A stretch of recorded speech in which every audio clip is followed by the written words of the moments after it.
Hello everyone. Today we are going to solve a small problem based on the variable mass systems. यहाँ हम इस problems को दो तरह से सॉल्व करेंगे। एक तो जो बेसिक कंसेप्ट्स हम लोगों ने इम्पल्स मोमेंटम थ्योरम और कंजर्वेशन ऑफ मोमेंटम को लेकर पढ़ा है उसका इस्तेमाल करके करेंगे, और एक हम लोग fundamental equations of dynamics of a variable mass point जो हमने अपने पिछले वीडियो लेक्चर्स में ड्राइव किया है उसका इस्तेमाल करके करेंगे।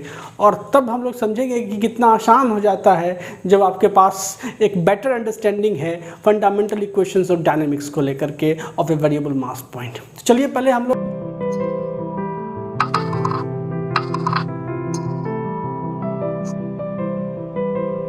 ओरिजिनल मेथड से समझते हैं जहां बेसिक कंसेप्ट का इस्तेमाल किया जाता है। तो सवाल इस प्रकार है कि a tank car of mass m, ठीक है, एक टैंक कार है, मतलब एक कार की तरह आप समझ सकते हैं कि this is a car. Okay, आप यहाँ देख सकते हैं this is a tank car और m मास का टैंक कार है। Tank car of mass m is at rest on the road.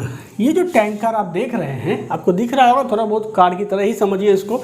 ये टैंक की तरह इसका एक शेप बना हुआ है और ये अभी एक पर्टिकुलर टाइम इंस्टेंट पे ये जो टैंक कार है वो रेस्ट में है।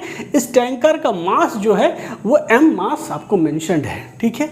अब क्या होता है कि at t equal to 0 a force F starts acting on the tank car. एक पर्टिकुलर टाइम इंस्टेंट t, मतलब कहने का मतलब t इक्वल टू 0 पे, मतलब जिस मोमेंट पे हम इस प्रॉब्लम को कंसीडर कर रहे हैं उसी को समझें। तो t इक्वल टू 0 पे क्या होता है कि एक फोर्स F जो है वो इस पे एक्ट करना स्टार्ट कर देता है, ठीक है।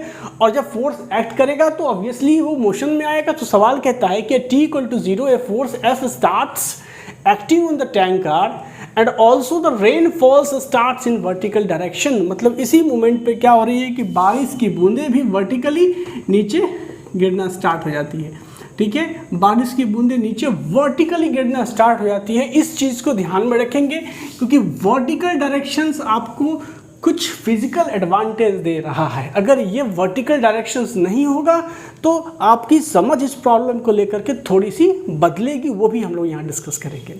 The rain is falling with a velocity V R. Rain की वेलोसिटी यहाँ वी आर इसने मेंशन कर दिया है आपके अंडरस्टैंडिंग के लिए, with respect to the earth. तो ये चीज़ समझ लीजिएगा कि जो वी आर वेलोसिटी है रेन की, ठीक है, this V R is the velocity of rain with respect to earth. ये सवाल में वी आर वेलोसिटी, रेन की वेलोसिटी अर्थ के रिस्पेक्ट में मेंशन्ड है। And the rate of collections of water in the tank is r kg, मतलब r kg पर second. मतलब ये जब कार जो है ये जब मोशन में है तो इस पे r kg पर सेकेंड की रेट से वाटर ड्रॉपलेट्स जो रेन का है वो इस टैंक कार में कलेक्ट हो रहा है। सो r is the rate of the collections of water in the tank, ठीक है। चलिए इन चीज़ों को हम लोग अभी समझे इसको यहाँ पे। R is the rate of collections of water in the tank. तो सवाल कह रहा है, जो मेरा क्वेश्चन कह रहा है कि find the velocity of the tank as the function of time. मतलब इस टैंक की velocity as a function of time निकालनी है। तो कहीं ना कहीं आप देख रहे हैं कि टैंक कार का मास तो टाइम के रिस्पेक्ट में क्या हो रहा है कि वैरी कर रहा है। यहाँ पे t इक्वल टू 0 पे कुछ और मास होगा, किसी पर्टिकुलर टाइम इंस्टेंट t पे अगर आप कंसीडर कर रहे हैं, आप अगर इस सवाल को एक पर्टिकुलर टाइम इंस्टेंट t पे कंसीडर करते हैं तो इसमें हो सकता है कि जो है सो मासेस जो है इसमें पानी भर चुका होगा थोड़ी मात्रा में। मैं ये एज्यूम करूँ कि अगर t एक पर्टिकुलर टाइम इंस्टेंट t पे इस पूरे सिस्टम का, मतलब car tank car plus water का मास दोनों मिला के m मास हो गया, ठीक है, क्योंकि रेन ड्रॉप्स कलेक्ट होगा तो रेन बारिश की बूंदें भी इसमें आ जाएगी। तो कहीं ना कहीं t इक्वल टू t पे जो मास हुआ है टैंक कार का वो आप इसको डिफाइन कर सकते हो कि m जो होगा वो नथिंग बट इनिशियल मास जो टैंक का है जब वो खाली था तब, और plus rate of the collections of water in the tank into T duration, T time के बाद ही कंसीडर कर रहे हो तो इंटू टी, यही ना होगा इक्वेशन। m की वैल्यू क्या होगी किसी पर्टिकुलर टाइम इंस्टेंट पे ये होगी। तो अब एक चीज़ जो मैं यहाँ कंसीडर करना चाहूँगा कि किसी पर्टिकुलर टाइम इंस्टेंट t पे जब इसमें वाटर ड्रॉपलेट्स कलेक्ट होने लगे तो टोटल मास जो टैंक का है वो m हो गया। साथ ही इस F फोर्स के लगने की वजह से इस टैंक की अपनी एक वेलोसिटी अचीव कर चुकी होगी। मैं एज्यूम करता हूँ कि v वेलोसिटी उस समय t इंस्टेंट पे टैंक कार की वेलोसिटी v थी और उस इंस्टेंट पे इस पे फोर्स कॉन्टिन्यूसली एक्ट कर ही रहा था। ठीक है, तो ये एक पर्टिकुलर टाइम इंस्टेंट t पे आपने टैंक कार की सिचुएशंस को कंसीडर किया। Time instant T time instant पे कंसीडर किया। अब इसी टैंक कार को आप एक पर्टिकुलर ड्यूरेशंस के बाद फिर से ऑब्जर्व करते हैं। मैं कह रहा हूँ कि dt ड्यूरेशंस के बाद, मतलब या dt ड्यूरेशंस के बाद, आफ्टर dt ड्यूरेशंस आपका टैंक कार अब किस इंस्टेंट पे कंसीडर कर रहे हैं, t प्लस dt ड्यूरेशंस पे। मतलब dt ड्यूरेशंस के बाद अब क्या हुआ, तो आपके टैंक कार में बारिश की और बूंदें इस dt ड्यूरेशंस में कलेक्ट हो गई होगी। तो हमने ये एज्यूम किया कि t plus dt time instant पे जो मेरा जो टैंक कार है उसका टोटल मास कितना हो गया, m प्लस dm। क्या है, m प्लस dm क्या है, तो ये है mass of tank car at duration at time t plus dt durations पे m प्लस dm मास इसका है। और dt ड्यूरेशंस में हमने ऐसा एज्यूम किया कि फोर्स F लग ही रहा था तो उसकी वजह से dv वेलोसिटी गेन भी कर लिया, तो v प्लस dv मतलब ये वेलोसिटी हो गई हमारे कार्ट की t प्लस dt ड्यूरेशंस पे। तो अब अगर आप देखें इस प्रॉब्लम को, तो इस मोमेंट पे एट टाइम इंस्टेंट t पे अगर मोमेंटम निकालेंगे इसका, इस सेटअप का मोमेंटम, तो इसका मोमेंटम क्या है, मोमेंटम तो मास इंटू वेलोसिटी होता है, ये ना मोमेंटम होगा, मास इंटू वेलोसिटी। इसका मास m है, इसकी वेलोसिटी v है, तो ये m इंटू v इसकी मोमेंटम होगी। और t प्लस dt ड्यूरेशंस पे अगर आप मोमेंटम निकालेंगे तो क्या होगा, m प्लस dm हो गया आपको टैंक कार का मास और उसकी वेलोसिटी हो गई v प्लस dv। ये हो गया मोमेंटम, ठीक है, किस पे, इस ड्यूरेशंस पे, t प्लस dt ड्यूरेशंस पे। अब आप एक चीज़ बताइए कि ये जो मोमेंटम m भी था और ये जो मोमेंटम चेंज हुआ, इस चेंज इन मोमेंटम के पीछे कौन चीज़ रिस्पॉन्सिबल होता है। इम्पल्स मोमेंटम कहता है, थ्योरम कहता है कि एक्सटर्नल फोर्सेस या फिर कोई भी फोर्सेस एक्ट कर रहा होगा आपके सिस्टम पे। यहाँ आपके सिस्टम पे F फोर्स काम कर रहा है, तो इस F फोर्स की वजह से dt ड्यूरेशंस में कितना चेंज इन मोमेंटम होगा, जितना कि इस फोर्स की वजह से इम्पल्स एक्ट किया dt ड्यूरेशंस में। तो change in momentum due to the force F in change in the momentum of the system due to the force F in duration dt is nothing but del p कितना होगा, तो f dt यही ना होगा। ये हुआ change in momentum, क्या हो गया, तो change in momentum of system in duration dt due to force F force की लगने की वजह से जब मोमेंटम चेंज हुआ होगा तो वो क्या होगा, F dt होगा। तो कहने का मतलब initial momentum, impulse momentum theorem अगर आप अप्लाई कर रहे हैं तो आप क्या लिखेंगे इसको, इनिशियल मोमेंटम हो गया t टाइम पे m भी प्लस इस फोर्स के लगने की वजह से dt ड्यूरेशंस में जो मोमेंटम चेंज हुआ होगा वो क्या होगा, F into dt, and this momentum is equal to the final momentum. जो यहाँ पे मोमेंटम क्या है, ये तो m प्लस dm, ठीक है, और इंटू यहाँ पे v प्लस dv। ये इक्वेशंस आपने डेवलप किया। ओके, आई थिंक आप इस चीज़ को समझ पा रहे होंगे। ये इक्वेशंस कहाँ से आया, ये इक्वेशंस इतना ही कह रहा है कि t इंस्टेंट ऑफ टाइम पे जो इनिशियल मोमेंटम m भी था, साथ में f dt क्या हुआ, the momentum gain by the cart due to the continuous application of the force F for the duration dt durations में फोर्स F के द्वारा जो मोमेंटम गेन हुआ वो F dt हुआ। तो इन दोनों का सम ही ना फाइनल मोमेंटम, इस मोमेंट पे जो मोमेंटम होगा उसके बराबर होगा। तो इस मोमेंट पे मोमेंटम क्या है, जो मास है m प्लस dm और v प्लस dv मास है, सो इन दोनों को आपने इक्वेट कर दिया। Let's solve this equations. आप क्या लिखोगे, इसको मल्टीप्लाई कर लो, ये हो गया m v plus m into यहाँ पे dv जोड़ v इंटू यहाँ पे dm और जोड़ dm dv। एक चीज़ तो आप पहले क्लियर कट समझ जाओ कि ये जो dm dv आप देख रहे हो ये क्या है, दो इनफाइनेटेसिमल क्वांटिटी का मल्टीप्लिकेशन है। तो ऑब्वियसली दो छोटे छोटे क्वांटिटी को जब आप मल्टीप्लाई करोगे तो वो इंडिविजुअल क्वांटिटी से भी ज़्यादा कम हो जाएगा। तो कहीं ना कहीं हम लोग इसको नेग्लिजिबली मान सकते हैं जीरो के इक्विवेलेंट, क्योंकि इसका कंट्रीब्यूशन इस पूरे इक्वेशंस में क्या होगा, बहुत ही कम होगा। इसलिए हम सिंप्लिसिटी ऑफ कैलकुलेशंस के लिए इस टर्म को तो फिलहाल नेग्लिजिबल मान लेते हैं। अब मेरे पास बचा ये 3 टर्म और ये इसके साथ इक्वेट होगा। तो अब आप देखो, इसको लिख लो यहाँ पे, ये जो इक्वेशंस आपने बनाया इसको यहाँ लिख लो। ये क्या हो गया, m into V plus F D T. ठीक है, तो चलो अब काटा पीटी मचाए, हम लोग इसको काट देते हैं। एम बी तो यहाँ से कट जाएगा। ठीक है, एम बी कट जाएगा। अब एक चीज़ और यहाँ पे समझने की बात है, फिर एम बी कटने के बाद क्या बचा, फिर हमारे पास बचा F D T is equal to M D V plus V D M. अब जरा डी एम पे गौर फरमाइए। एम जो था ये टी इंस्टांट पे पूरे सिस्टम का मास था, जो एक्चुअली में कितना था, तो m is equal to M plus R T, क्योंकि r क्या था, तो it is the rate of collection of the rain water in the tank. तो t ड्यूरेशंस में m plus R T water collect हुआ होगा।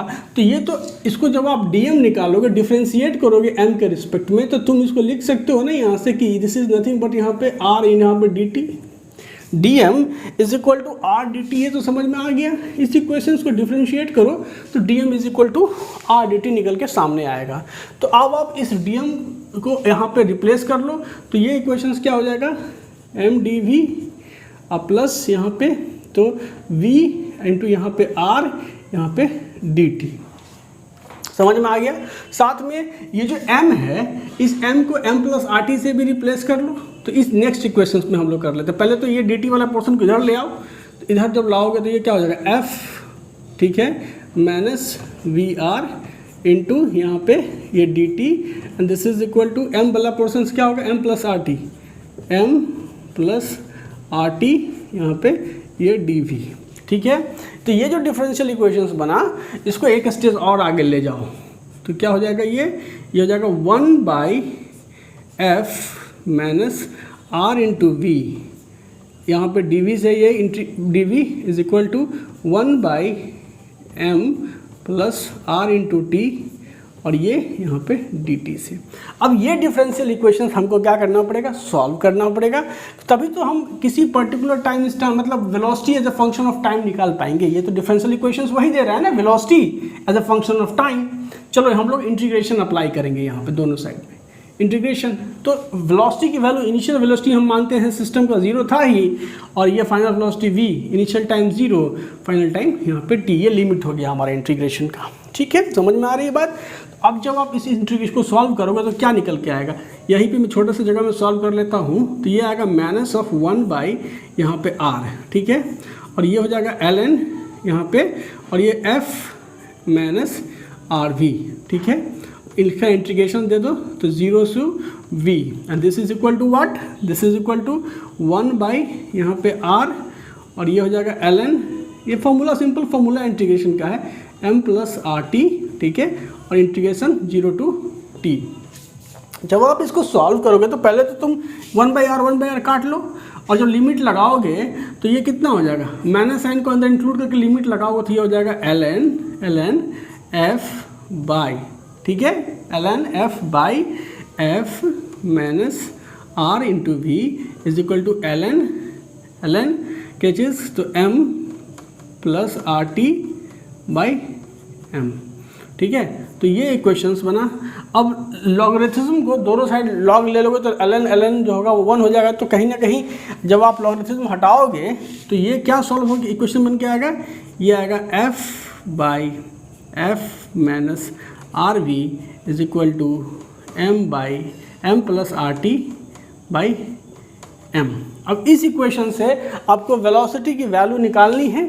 ठीक है, तो इस वेलोसिटी की वैल्यू जब आपको निकालनी है तो आप यहाँ चले आइए, इस पोर्शंस पे हम चले आते हैं। वेलोसिटी की वैल्यू निकालनी है तो क्रॉस मल्टीप्लिकेशन करिए, या नहीं तो इसको मतलब इसको क्या करिए, मतलब क्रॉस मल्टीप्लिकेशन ही कर लीजिए। तो यहाँ एक सा करते हैं हम लोग, थोड़ा सा जगह मिटा लेते हैं। ठीक है, शुड ड्रॉप सम स्पेस, यहाँ पर देखते हैं। ठीक है। तो अब जो क्रॉस मल्टीप्लिकेशन करने से अच्छा है इसको जो है सो ऊपर नीचे पलट दीजिए, तो ये हो गया F minus R V by F and this is equal to M by M plus R T. ये हो गया 1 minus R into V by F is equal to M by M plus R T. I think यही होना चाहिए क्योंकि यहाँ पे जो था तो टी था और एम था, और यहाँ पर हाँ एम बाई एम प्लस यहाँ पे ये आर टी। तो मुझे तो v की वैल्यू निकालनी थी तो मैं इसको इधर ले आऊँगा, तो अल्टीमेटली क्या आ जाएगा 1 minus M by M plus R T is equal to R into V by F. तो जब आप इसको सॉल्व करो तो ये क्या हो जाएगा, ये एम कट जाएगा, R into T by M plus R T is equal to R into V by F, ये आर आर कट गया। तो फाइनली जो आपका रिजल्ट आया वो क्या आया, velocity v is equal to F into T by M plus R T. तो ये जो फंक्शन है, ठीक है, this function is the velocity of the tank as a function of time t। ठीक है, अब ये भी पेन काम नहीं कर रहा है तो चलिए ब्लैक पेन नहीं तो ब्लू यूज़ करके देखते हैं।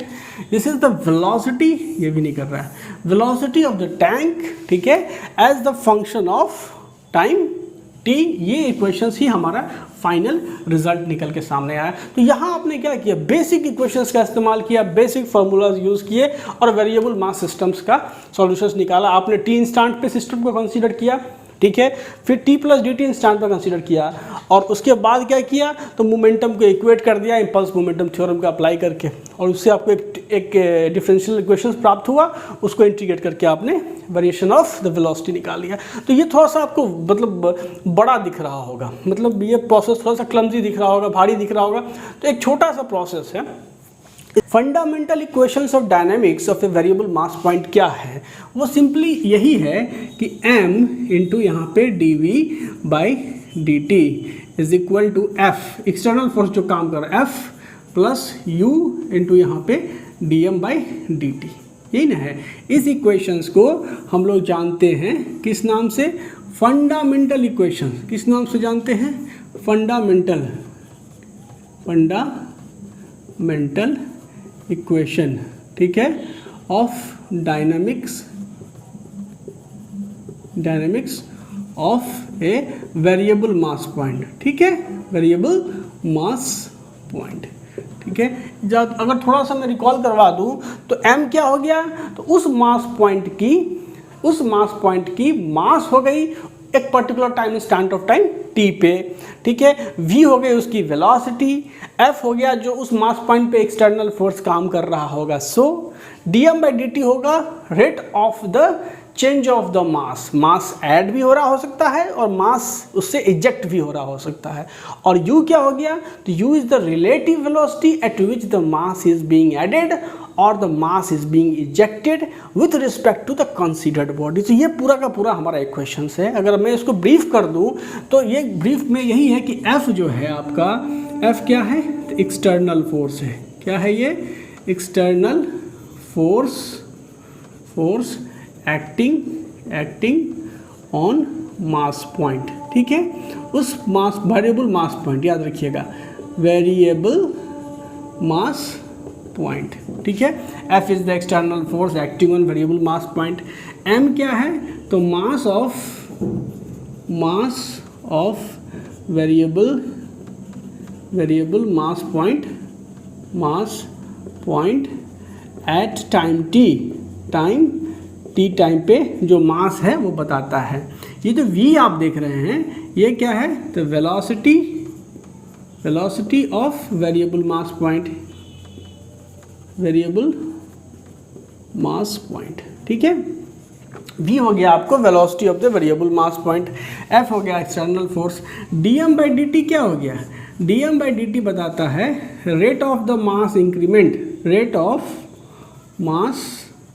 इंक्रीमेंट, ठीक है। तो ये जो मास इंक्रीमेंट में मतलब क्या है कि मास का घटना या बढ़ना, दोनों चीज़, मतलब हो सकता है कि इस पॉइंट मास से एक पर्टिकुलर अमाउंट ऑफ मास बाहर की ओर रिजेक्ट हो रही होगी, या ऐसा भी हो सकता है कि इस पॉइंट मास के साथ एक दूसरा मास क्या हो रहा होगा, ऐड हो रहा होगा।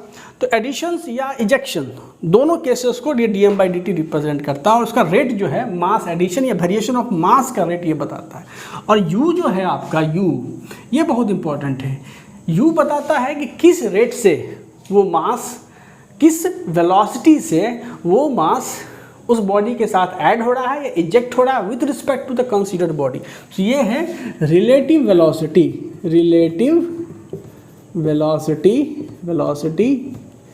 of the added और subtracted, added और ejected, आप इसको ejected mass with respect to considered body,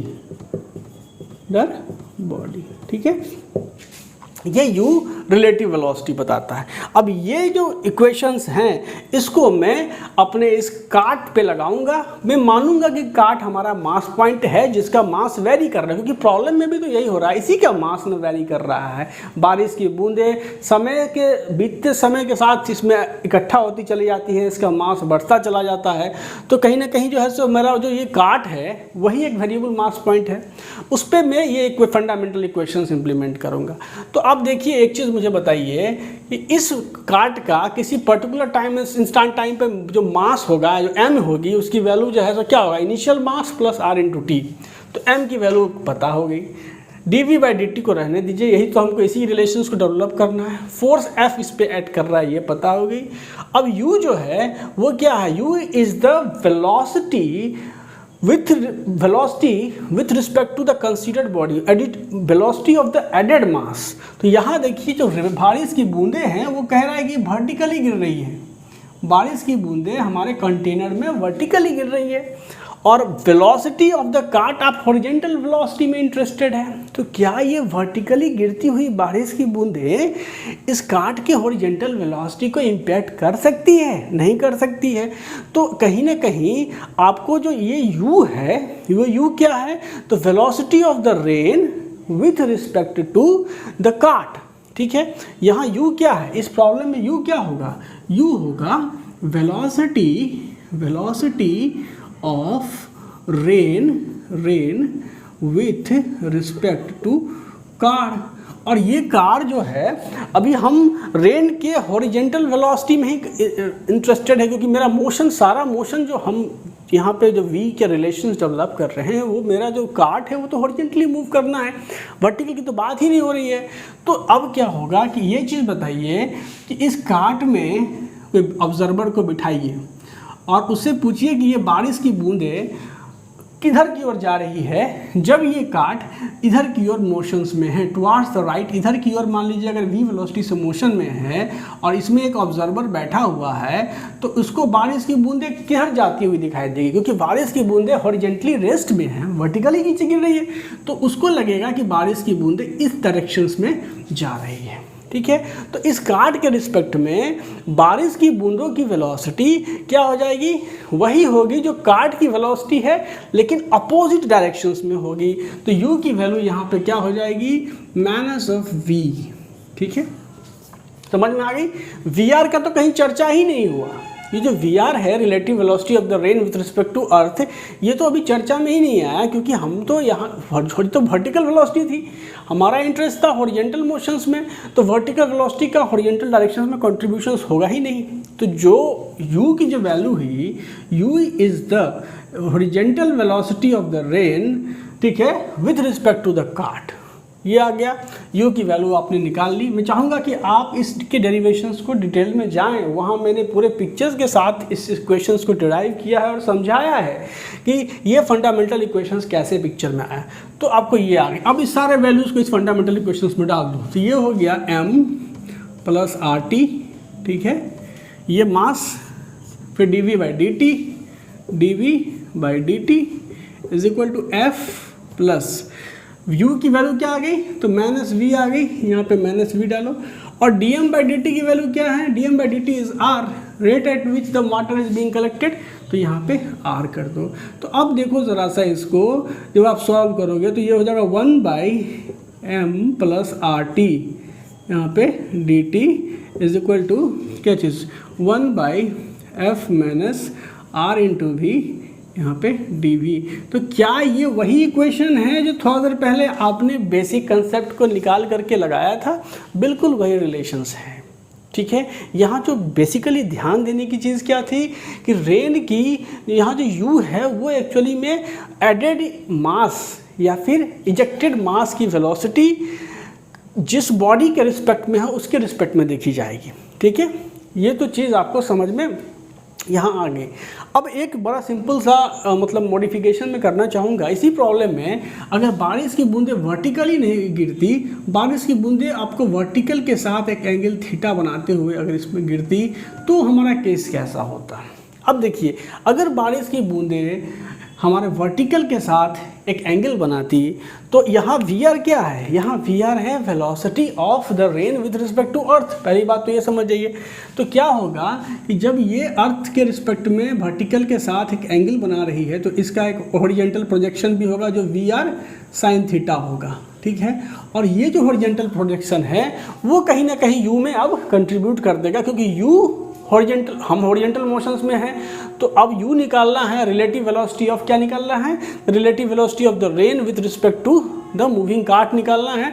तो जब अब u की वैल्यू आप निकालोगे तो u क्या आ जाएगी? सो समझिए इसको, u आ जाएगी आपको पहली बात की माइनस, तो यहाँ पे v, ठीक है, माइनस v। और इसको आप इसको देखिए u की वैल्यू क्या हो जाएगी? Velocity of the rain, velocity of the rain, velocity of the rain with respect to हमको काट निकालना है ना। तो क्या लिखेंगे? Velocity of the rain relative to earth minus velocity of the cart with respect to earth, यही होगा। फिलहाल हम हॉरिजॉन्टल डायरेक्शंस की बात करें तो वेक्टर की बात ही नहीं हो रही है। अब velocity of the rain relative to earth क्या है? तो हॉरिजॉन्टल डायरेक्शन में क्या है? वी आर साइन थीटा, और निगेटिव डायरेक्शंस में है तो यहाँ लिखेंगे माइनस ऑफ यहाँ पे वी आर यहाँ पे साइन थीटा, और minus velocity of the cart related to earth क्या है? तो v है, तो ये माइनस ऑफ यहाँ पे v। तो कहीं ना कहीं आपको ये माइनस यहाँ पे तो वी आर साइन थीटा और प्लस v, ये आपको यहाँ u के बदले सब्सटीट्यूट करना पड़ता है। ये जो आपने u निकाला है इस u के बदले u जो माइनस v आया था उसके बदले आपको ये पैरामीटर इसमें सब्सटीट्यूट करना पड़ता है, और फिर जो डिफरेंशियल इक्वेशंस बनता वो आपको यहाँ इस्तेमाल करना पड़ता है। वैसे ही आप बेसिक जो कंसेप्ट आप यूज़ करके बना रहे हैं तो उस केसेस में भी जब मोमेंटम आप ले रहे थे तो आपने रेन की वजह से कोई मोमेंटम नहीं लिया, क्योंकि आप हॉरिजॉन्टल डायरेक्शंस में कंजर्वेशन ऑफ मोमेंटम अप्लाई कर रहे थे, और इस रेन का हॉरिजॉन्टल डायरेक्शंस में मोमेंटम में कोई कंट्रीब्यूशन था नहीं। लेकिन जब ये रेन आपको हॉरिजॉन्टल के वर्टिकल के साथ एक एंगल बनाएगी तो कहीं ना कहीं इस रेन की वेलोसिटी एक ये काट के अपोजिट डायरेक्शंस में वी आर साइन थीटा होगी। तो ये भी जो है सो क्या करेगा? मोमेंटम में, काट के मोमेंटम में अपना कंट्रीब्यूशन छोड़ेगा, बशर्ते अपोजिट डायरेक्शंस में छोड़ेगा। तो ये चीज़ भी आपको जो इनिशियल जो आप इक्वेशन लिखते हैं इस मोमेंट पे, मोमेंटम इसकी क्या हो जाएगी इस मोमेंट पे? तो इसकी मोमेंटम हो जाएगी m इंटू वी। इसका जो इस मोमेंट पे जो आपको हुआ सो m इंटू वी इसकी मोमेंटम होगी, ठीक है। अब क्या होगा कि आपको dt ड्यूरेशंस में सपोज करिए कि यहाँ से यहाँ में dm मास ऐड हुआ, तो इस dm मास जो ऐड हुआ उसकी velocity horizontal velocity V R sine theta थी। तो कहीं ना कहीं आपको यहाँ इक्वेशन क्या बनेगा? m into V plus F D T, और साथ में माइनस यहाँ लगेगा, और ये क्या लगेगा? तो dm मास हो गया इंटू यहाँ V R sine theta, this is equal to क्या चीज़? तो ये जो फाइनल मोमेंटम है वो। और तब आप इस इक्वेशंस को सॉल्व करके फिर एक नया इंटीग्रल निकालोगे और डिफरेंशिएट करके, मतलब डिफरेंशियल इक्वेशंस को इंटीग्रेट करके वेलोसिटी और टाइम का वेरिएशंस निकालोगे। तो आपको ये चीज़ ध्यान रखनी है कि जो मास का एडिशंस हो रहा है उसके एडिशंस की वजह से बॉडी के मोशन की डायरेक्शंस में कोई मोमेंटम गेन हो रहा है कि नहीं। साथ में आपकी इच्छा पर निर्भर करता है कि आप बेसिक कंसेप्ट का इस्तेमाल करके इसको बनाना चाहते हैं या फंडामेंटल इक्वेशंस ऑफ डायनामिक्स का इस्तेमाल करके आप इसको बनाना चाहते हैं। ये आप पे डिपेंड करता है। लेकिन मैं कहूँगा कि अगर आपको इस इक्वेशंस की समझ हो गई, अगर आपने u की वैल्यू को समझ लिया, तो कृपया करके आप इसी में ऑब्जेक्टिव्स को सॉल्व कर रहे हैं। You will get the result much faster than the basic concept. Okay.